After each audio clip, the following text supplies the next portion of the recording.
गाना सुनाना है कि बदला लेना है काका? हुण कोई गाना सुना, चोंदा चोंदा गाना सुना। ਸ਼ੌਪਰ ਚ ਪਵਾ ਲਓ, ਫਿਰ ਉੱਥੇ ਚੌਂਦਾ ਚੌਂਦਾ ਹੀ ਘਰ ਤੱਕ ਪਹੁੰਚ ਜਾਊਗਾ। मैं तेन गाने का क्या, तू हली पाउन डे।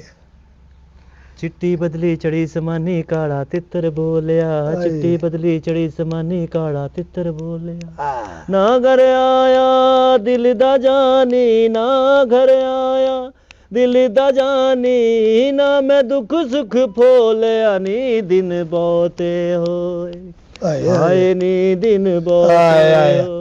अरे मैं तेरा मुंह चुमना सी, जे मैंने काला लून मना ना होंदा ते मैं पुत्त तेरा मुंह चुमना सी अज। मेरी गल सुन बच्चा, सच्ची मुच्ची पुत्त उदास होया पिया सी, लेकिन जा बच्चा तू अज मैनू खुश किया। मैं तेन कोई पैसा धिला तो दे नहीं सकता, क्योंकि मेरी कमेटी हले निकली नहीं। ते पुत्त जा मंग की मंगदा जा। ਮੇਰੀ ਨਿਕਲਣੀ ਤੇ ਹੋਰ ਇਹਨੇ ਕੀ ਦੇਣਾ ਮੈਨੂੰ। और मंग की मंगदा है? ਮੈਨੂੰ ਤੁਸੀਂ ਬਜ਼ੁਰਗੋ ਆਪਣੀ ਫਰਜ਼ੰਦਗੀ ਚ ਲੈ ਲਓ। पर जिंदगी च की मतलब, मैं तेरी गल नहीं समझिया। ਮੈਂ ਜੀ ਹੋਰ ਕੁਛ ਨਹੀਂ ਮੰਗਦਾ, ਮੈਂ ਸਿਰਫ ਇਲਮ ਦਾ ਰਿਸ਼ਤਾ ਮੰਗਦਾ। हीरम का रिश्ता मंगदा? ओए अगे तो महल्ले महल्ले जाके सालन मंगदा सी, हुण रिश्ता मंगदा? ओए दबा जा, ओ बुसरिया, भज जा तो भज जा तो। ਹੁਣੀ ਤਾਂ ਕਹਿਣਾ ਸੀ ਬੜਾ मैं कहना नस जा तो।